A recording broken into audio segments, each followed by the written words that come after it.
انا للہ و انا الیہ راجعون، ہم تو مسافر ہیں، ہم اللہ کے پاس سے آئے، اللہ کی طرف ہمیں لوٹ جانا ہے۔ کن فی الدنیا کانک غریب و عابر سبیل، حضور فرماتے ہیں دنیا میں ایسے رہو جیسے کہ تم اجنبی ہو یا راہ چلتے مسافر۔ قرآن کو اپنا امام نہیں بنایا، ہاں دعا مانگ لیتے ختم قرآن، وجعلہ لنا اماما ونورا وہدی ورحمہ، سب جھوٹ، تم چاہتے ہی نہیں ہو کہ تمہارا امام قرآن ہو، تم اس کا نظام لانے کو تیار ہی نہیں ہو، یہ منافقانہ طور پر تم دعائیں مانگتے ہو، اس لیے وہ دعائیں منہ پر ماری جاتی ہیں۔ اے مسلمان عورت بطول بن جا، زہرا بن جا، اور اس عصر سے پنہا ہو جا، چھپ جا، علیحدہ ہو جا، تاکہ تیرے آغوش میں حسین جیسا بچہ پیدا ہو۔ کیا ہوگا جب مسجد اقصی شہید کی جائے گی، جب تھرڈ ٹیمپل کی تعمیر ہوگی، ایودھیا کی مسجد گرا کر امت مسلمہ کی نفس کو دیکھ لیا ہے دشمن نے کہ جان نہیں ہے۔ حمیت نام تھا جس کا، گئی تیمور کے گھر سے۔ یہ بہت دور کی باتیں نہیں ہیں، بہت قریب آنے والی۔ خراسان سے سیاہ عالم چلیں گے جو جا کر یروشلم میں نصب ہوں گے۔ یہاں بھی ایک نقطہ نوٹ کر لیجئے، پہلے بھی یروشلم ہم سے چھینا تھا، کس نے چھینا تھا؟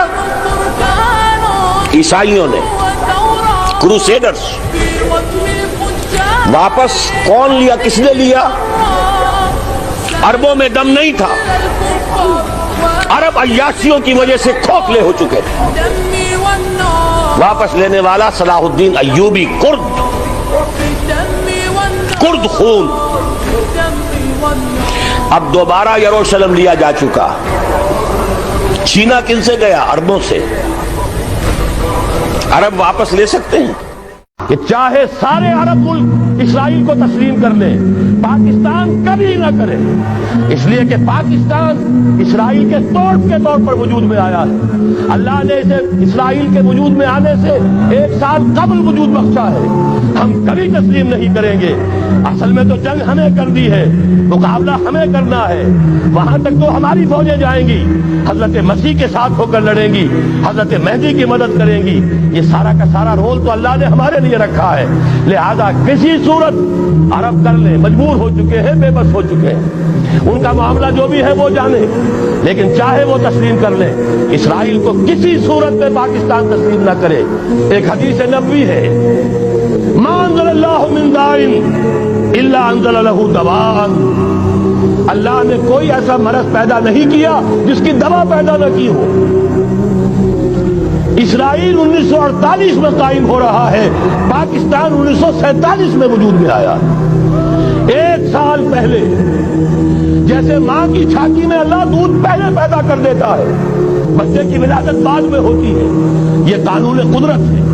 اسی طریقے سے توڑ اس کا، در حقیقت اسرائیل کا توڑ ہے جو پاکستان کی شکل میں وجود میں آیا، لیکن نظام کا بدلنا، انقلاب برپا کرنا، یہ تاریخ کا انسانی پوری جو ہے سرگزشت، اس کا مشکل ترین کام ہے۔ جو ہر جگہ پر کوئی نہ کوئی نظام ہوتا ہے، مثلاً بادشاہی نظام ہے، آپ اسے ختم کر کے جمہوریت لانا چاہتے ہیں، کیا مطلب؟ بادشاہ شاہی خاندان کے اوپر تو آپ در حقیقت ان کے مفادات کے اوپر زد پڑ رہی ہے نا، وہ مقابلہ کریں گے، آپ کو مقابلہ کرنا پڑے گا، طاقت کا جواب طاقت سے دینا پڑے گا، تب کہیں جا کر آپ بادشاہت کو ختم کر سکتے، یوں نہیں ختم کر سکتے۔ جاگیرداری نظام ہو تو واز کہنے سے کوئی جاگیردار اپنی جاگیر ختم کر دے گا۔ یا ایھا الانسان انک کادح الی ربک کدحا فملاقیہ، اے انسان تجھے صدمے پر صدمے جھیلتے ہوئے، مشقت پر مشقت برداشت کرتے ہوئے ایک روز اپنے رب کے حضور میں بھی کھڑا ہونا ہے، جب آپ دہی بھی کر دو۔